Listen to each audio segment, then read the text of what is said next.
सिर्फ मस्जिद की इमामत पे, मस्जिद के मुसल्ले पे इमामत की जरूरत नहीं है। मस्जिद से निकल के सड़कों पे भी कौम को इमामत की जरूरत है। आज हमारी कौम इमामत को तरस रही है। हमारे दरमियान कोई नेता पैदा नहीं होता।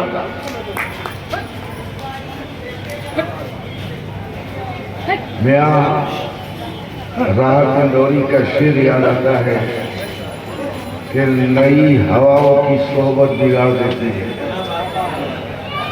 नई हवाओं की सोहबत बिगाड़ देती है और कबूतरों को नई छत बिगाड़ देती है। नई हवाओं की सोहबत बिगाड़ देती है, कबूतरों को नई छत बिगाड़ देती है। जो जुर्म करते हैं इतने बुरे नहीं होते। जो जुर्म करते हैं, मैं कहूँगा जो जुर्म करते हैं इतने बुरे नहीं होते। सजा न दे के अदालत बिगाड़ देती है। सजा न दे के अदालत बिगाड़ देती है।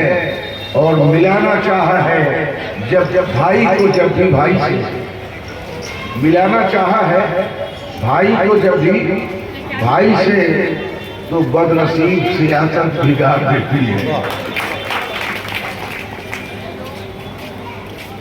हम लोग यहाँ जमा हुए हैं सेकुलरिज्म के लिए। वो संविधान जो बाबा भीमराव अंबेडकर ने लिखा है उसके तहफ़्फ़ुज़ के लिए, इसलिए कि वक्त आ गया है कि हम उसकी हिफाजत के लिए खड़े हों। वक्त आ गया है कि हम अपने हक के लिए खड़े हों। वक्त आ गया है कि हम अपने वोट की ताकत को समझें। वक्त आ गया है कि हम अपने वक्त को, अपने वोट को बिखरने न दें। याद रखो, मुल्क का एक प्रधानमंत्री हो, चाहे मुल्क का होम मिनिस्टर हो, चाहे कोई भी मिनिस्टर हो, वो हमारे बाएं उंगली के एक इशारे पे है। ये बाएं उंगली पे दाग लगता है और दाएं उंगली से बटन टिपा जाता है तो कोई प्रधानमंत्री होता है, कोई और मिनिस्टर होता है, कोई और मिनिस्टर होता है। सिर्फ उंगली का खेल है। अपनी उंगली को बहकने मत लो। ये उंगली बड़ी बहकती है इसलिए कि अल्लाह ने इसमें बड़ा चुलबुलापन पैदा किया है उंगली में। इसलिए इस उंगली को संभाल के रखो और अपने वोट को बिखरने न दो। वोट को बिखरने न दो। बहुत से ऐसे लोग हैं जो आपके वोट में बिखराव पैदा करना चाहते हैं। हमें एक मुश्त माँ माटी मानुष की सरकार और ममता बनर्जी को वोट देना है, जिन्होंने हमें बंगाल में सेकुलरिज्म का सबक सिखाया। आज पूरे हिंदुस्तान में अगर आप घूम के जाएं तो आपको मालूम होगा कि सही मानों में हिंदू मुस्लिम इत्तेहाद कहीं मौजूद है। अगर सही मानों में सेकुलरिज्म कहीं मौजूद है, अगर सही मानों में हिंदू मुसलमान की मोहब्बत कहीं जिंदा है तो वो मगरबी बंगाल में जिंदा है। वो मगरबी बंगाल में जिंदा है। वो मगरबी बंगाल में जिंदा है। इसको भी बांटने की कोशिश की जा रही है। हमारा प्रधानमंत्री इतना कमजोर है कि ब्रिगेड परेड ग्राउंड में आने के बजाय सकराइल में आके तकलीफ करता है। सकराइल में हम लोग नहीं जाते। ये हाल हो गया। शेर है ना कि धतूरे सहने चमन में उगाए जाएंगे और एक रोज खिलेंगे गुलाब भूरे पर। धतूरे सहने चमन में उगाए जाएंगे और एक रोज खिलेंगे गुलाब भूरे पर। और यही जो हाल तरन्नुम रहा तो कुछ दिन में कहेंगे लोग गजल गाओ तानपुरे पर। कहाँ थे, कहाँ आ गए? ये आना बता रहा है कि कुर्सी खिसक रही है। हालात बिगड़ रहे हैं। कहाँ क्या हो रहा है उसे देखने की जरूरत नहीं है। हम बंगाल में रहते हैं, यहाँ क्या हो रहा है ये देखने की जरूरत है। ममता बनर्जी के हाथों को मजबूत करने की जरूरत है। माँ माटी मानुष के सरकार को मजबूत करने की जरूरत है।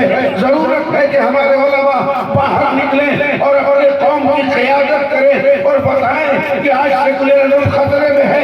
आज संविधान खतरे में है, आज हमारी आजादी खतरे में है, आज हमारे इस मुल्क में रहना खतरे में है। इस खतरे से कौम मुस्लिम को अगर बचाना है तो संविधान को बचाना होगा, अगर कौम मुस्लिम को बचाना है तो सेकुलरिज्म को बचाना होगा, अगर कौम मुस्लिम को बचाना है तो हिंदू मुस्लिम इत्तेहाद को बचाना होगा।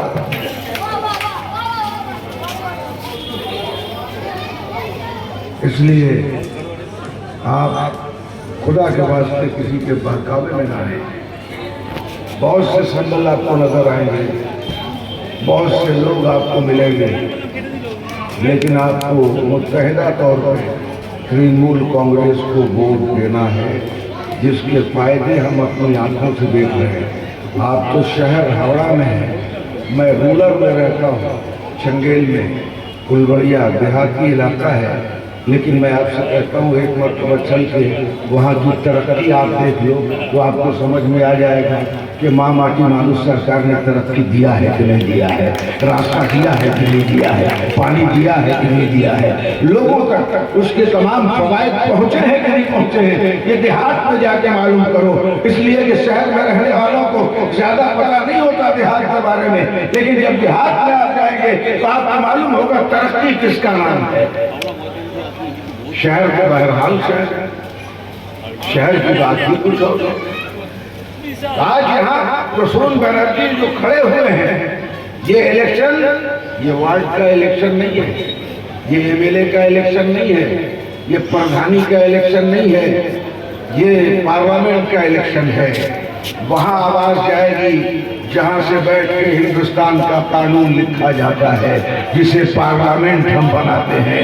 हमारा एक वोट ये यहाँ बंगाल में नहीं रहेगा, हमारा एक वोट दिल्ली में आवाज देगा, एक वोट दिल्ली में पुकारेगा, प्रसून बनर्जी बन के पुकारेगा, एक एमपी बन के पुकारेगा कि सेकुलरिज्म को बचाना है। इसके लिए जो कुर्बानी देना होगा हम कुर्बानी देंगे। हमारी पार्टी आपसे कुछ मांगती नहीं है। मोदी जी तो इतना चंदा मांगते हैं कि हिसाब लगाने में कैलकुलेटर भी गड़बड़ हो जाता है। यहाँ तक कि जो बेचारे गाय का गोश्त सप्लाई करते हैं, जिसमें हिंदुस्तान एक नंबर है, गाय हमारी माता है, मुस्लिम इसको खाता है ना ये हमारा भाई।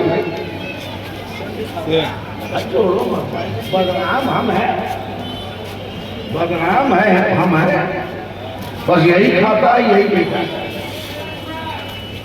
लेकिन मैं पूछना चाहता हूँ, जो स्लेटर हाउस जिसका परमिशन आपने सेंट्रल गवर्नमेंट से दे रखा है, जिनको गाय काटने की परमिशन आपने पार्लियामेंट से पास करके दिया है, आपके मिनिस्ट्री ने दिया है, और उनसे भी चंदा आप वसूल करते हैं, तो गाय माता के बेचने और काटने वालों से जो कौम चंदा ले, जो पार्टी चंदा ले, उस पर यकीन नहीं किया जाता।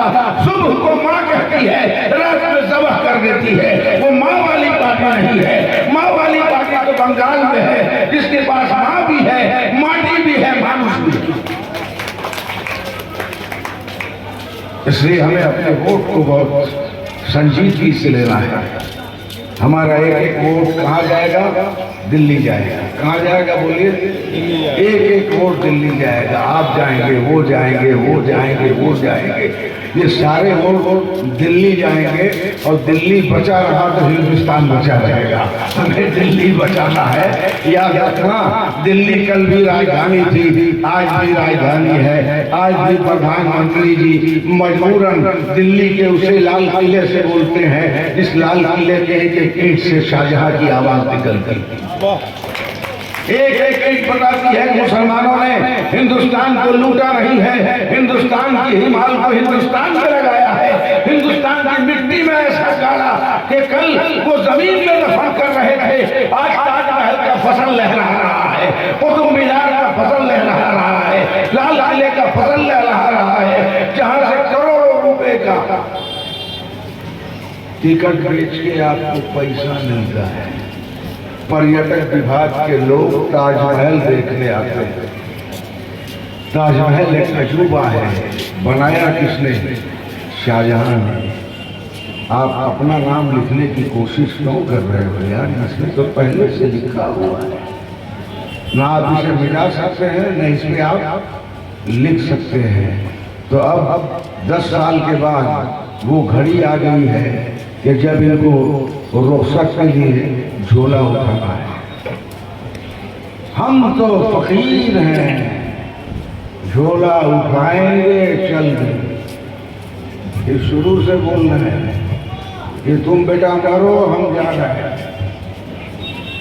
बात नहीं समझ रहे?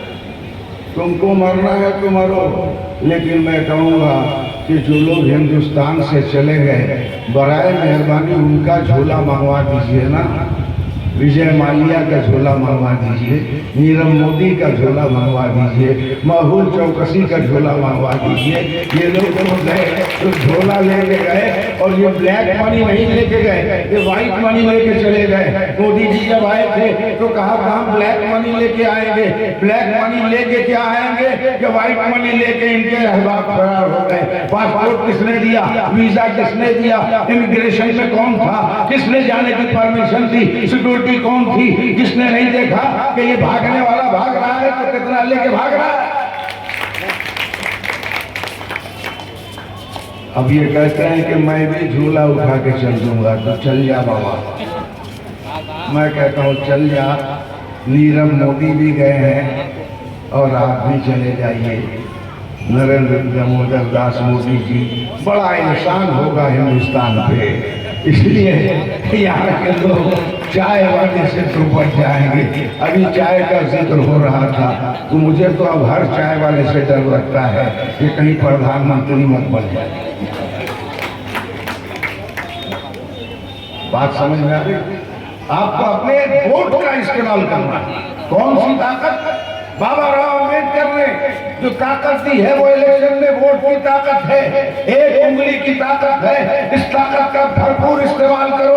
आपका एक वोट में कहीं इधर उधर नहीं जाना चाहिए।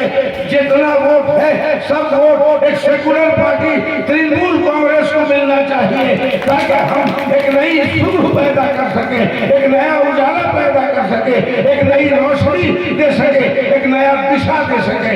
इसलिए मैं जाते जाते आपको ये कह के जाऊंगा कि आप इधर उधर न देखो। दो फूल कहाँ है?